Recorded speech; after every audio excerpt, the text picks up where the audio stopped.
Сәлеметсіздер ме оқушылар? Қазақ тілі сабағын бастаймыз. Ал балалар, онда сабағымызды бастаймыз. Бүгінгі сабағымыздың тақырыбы «Сен мектепке немен барасың?» Ал енді балалар, бүгінгі сабағымыздың тапсырмаларын орындайық. Бірінші тапсырма: тыңда, қайтала. Мен мектепке барамын. Мен жаяу барамын. Мен мектепке барамын. Мен автобуспен барамын.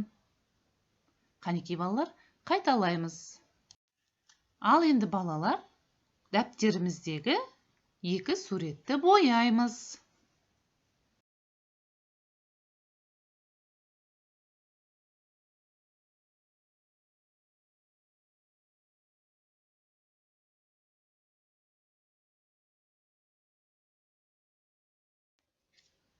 Үшінші тапсырма: тыңда, қайтала. Мен машинемен барамын. Мен автобуспен барамын.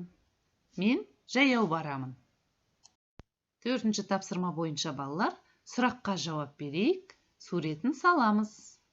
Сен мектепке немен барасың? Қанекей балалар, сұраққа жауап берейік.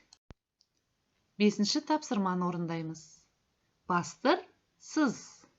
Қанекей балалар, берілген мына белгілерді әдемілеп бастырып сызамыз.